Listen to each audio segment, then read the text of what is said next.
السلام علیکم ورحمۃ اللہ وبرکاتہ۔ آج کی ویڈیو میں دوستوں ہم بات کریں گے کہ مرغا کس طرح کا پرندہ ہے اور اللہ تبارک و تعالیٰ نے اس کے اندر کیا کیا خاصیت رکھی ہیں، اور سب سے بڑھ کر اللہ تبارک و تعالیٰ نے اس کے اندر ایسی کون سی بات رکھی ہے کہ یہ نماز کے وقت اذان دیتا ہے، اور حضور اکرم صلی اللہ علیہ وآلہ وسلم نے اس کو گالی دینے سے منع کیوں فرمایا، اور یہ کیوں ارشاد فرمایا کہ سفید مرغا میرا دوست ہے، اس کے بیچ اور شیطان کے بیچ دشمنی کس وجہ سے ہے، اس کی آواز سن کر اللہ تبارک و تعالیٰ کی بخشش مانگنے کا حکم کیوں دیا گیا، اور یہ بھی آپ کو بتائیں گے کہ اللہ تبارک و تعالیٰ کا کس طرح کا مرغا ہے جو کہ صبح اذان دیتا ہے، جس کو جنات اور انسان کے علاوہ سارے جانور پرندے وغیرہ بھی سن سکتے ہیں۔ لیکن قیامت کے دن وہ ایسی کون سی نشانی دکھائے گا جس کی وجہ سے جنات اور انسانوں کے علاوہ ساری مخلوقات کو یہ پتہ چل جائے گا کہ اب قیامت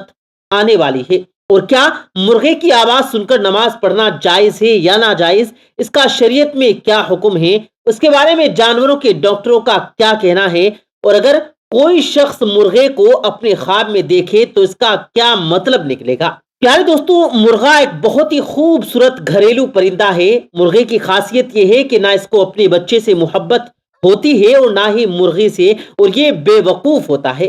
ویسے اس کی بے وقوفی کا ثبوت یہ ہے کہ جب بھی کسی دیوار سے گر جاتا ہے تو اس میں اتنی بھی سمجھ نہیں رہتی کہ اپنے گھر چلا جائے، لیکن بے وقوف ہونے کے ساتھ ساتھ اس میں کچھ اچھی خاصیت بھی پائی جاتی ہے، چنانچہ وہ ساری مرغیوں کے ساتھ ایک جیسا برتاؤ کرتا ہے، نہ کسی کے ساتھ کم نہ کسی کے ساتھ زیادہ۔ پیارے دوستو، مرغے میں سب سے بڑی خوبی یہ ہے کہ اس کو یہ معلوم ہوتا ہے کہ ابھی رات کا کون سا وقت ہو رہا ہے، چنانچہ جب اس کے بولنے کا وقت آتا ہے تو یہ کبھی اس میں غلطی نہیں کرتا بلکہ وقت پر ہی بولتا ہے، اور صبح سے پہلے اس صبح کے بعد برابر بولتا رہتا ہے۔ اسی وجہ سے قاضی حسین متولی اور رافی رحمت اللہ علیہ نے مرغے کی آواز سے نماز کے صحیح وقت ہو جانے کا فتویٰ دیا ہے۔ پیارے دوستو، تجزیہ کرنے والے لکھتے ہیں کہ سفید مرغا پالنے کے فائدوں سے ایک فائدہ گھر کی حفاظت بھی ہے، اور یہ بھی لکھا ہے کہ سفید مرغ کو گھر میں ذبح کیا جائے تو گھر میں برکت کم ہو جاتی ہے۔ حدیث شریف میں آتا ہے کہ حضور نبی کریم صلی اللہ علیہ وآلہ وسلم نے ارشاد فرمایا، سفید مرغ مجھے پسند ہے، شیطان اسے ناپسند کرتا ہے، کیونکہ یہ اپنے مالک کو وقت پر جگاتا ہے، اس کے گھر کی حفاظت بھی کرتا ہے۔ پیارے دوستو، شیخ محب الدین طبری رحمت اللہ علیہ روایت کرتے ہیں کہ نبی کریم صلی اللہ علیہ وآلہ وسلم کا ایک سفید مرغ تھا، اور صحابہ کرام رضی اللہ تعالی عنہم اجمعین اپنے ساتھ سفر میں مرغ لے جایا کرتے تھے تاکہ نماز کا وقت جان سکے۔ سنن ابی داؤد، ترمذی اور نسائی وغیرہ میں حضرت ابو ہریرہ رضی اللہ تعالی عنہ سے مروی ہے کہ نبی کریم صلی اللہ علیہ وآلہ وسلم نے ارشاد فرمایا کہ جب تم مرغ کی آواز سنو تو اللہ تعالیٰ سے اس کا احسان مانگو، کیونکہ اس نے فرشتے کو دیکھا ہے، اور جب گدھے کی آواز سنو تو شیطان سے اللہ تبارک و تعالیٰ کی پناہ مانگو، کیونکہ اس نے شیطان کو دیکھا ہے۔ پیارے دوستو، اسی طرح ایک اور روایت ہے، نبی کریم صلی اللہ علیہ وآلہ وسلم نے ارشاد فرمایا، اللہ تبارک و تعالیٰ کا ایک مرغا ہے جس کا رنگ سفید ہے،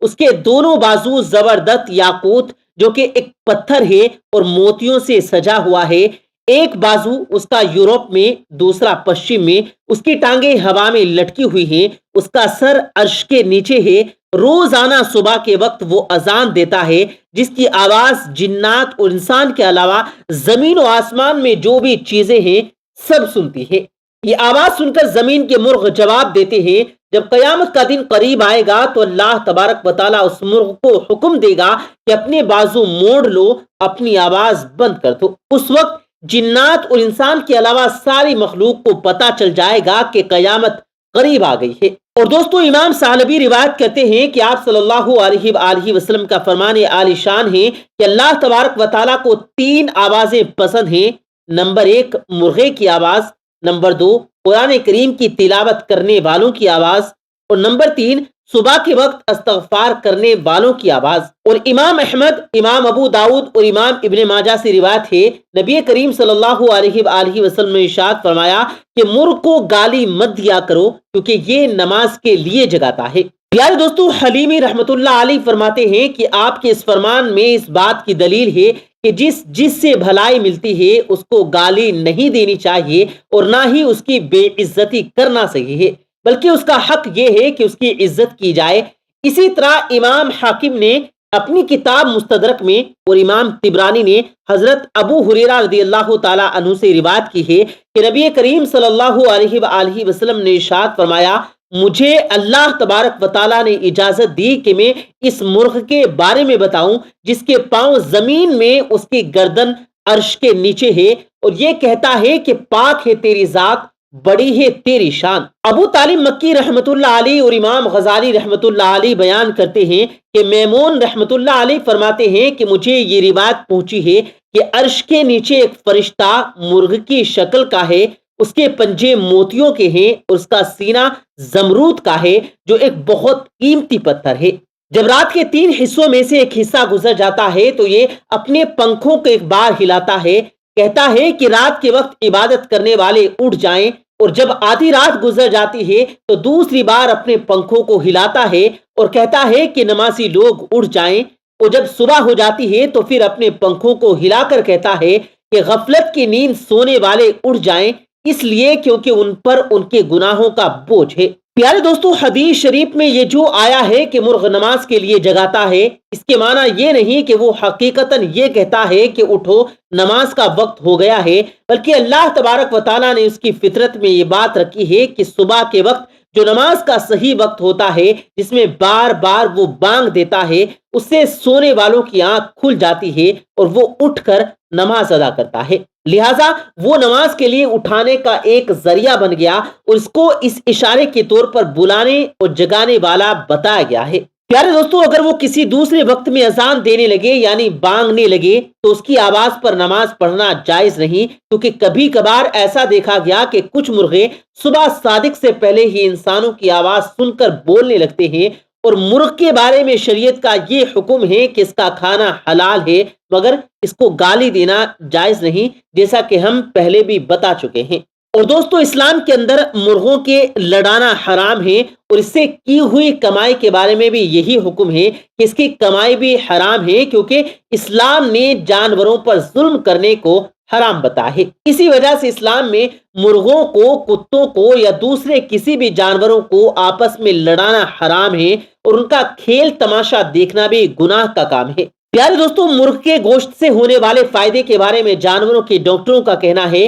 کہ مرغ کا گوشت نہ زیادہ گرم ہے نہ زیادہ ٹھنڈا، جس مرغ کی آواز درمیانی ہوگی اس کا گوشت اتنا ہی سوادشٹ ہوگا، اور مرغ کا گوشت کو کالج کے مریضوں کے لیے بہت فائدے مند مانا جاتا ہے۔ اس کے کھانے سے جسم کو مضبوطی ملتی ہے، ٹھنڈے مزاج والے اور لوگوں کے لیے فائدے مند ہے۔ ٹھنڈی کے موسم میں اس کا کھانا زیادہ فائدے مند ہے۔ بوڑھے مرغ کا گوشت پکا کر کھانے والوں کی طاقت ختم ہو جاتی ہے۔ جوان مرغ کے گوشت میں قبض کی بیماری کا علاج ہے، یعنی قبض کو ختم کرتا ہے۔ جوڑوں میں درد، راشا، پرانے بخار کے لیے فائدے مند ہے، اور مرغی کا گوشت انڈے دینے سے پہلے تک اچھا ہوتا ہے، اور مرغ کے دماغ یا اس کا خون کیڑے کے کاٹنے کی جگہ پر ملا جائے تو فائدہ مند ہے۔ اور جانوروں کے ڈاکٹروں کا کہنا ہے کہ اگر مرغ کا سر جلا کر ایسے شخص کو پلا دیا جائے جو بستر پر پیشاب کر دیتا ہے تو اس کی یہ بیماری ختم ہو جائے گی۔ اسی طرح اگر کوئی مرغ کے سر پر تیل مل دیا جائے تو وہ اذان دینا بند کر دے گا۔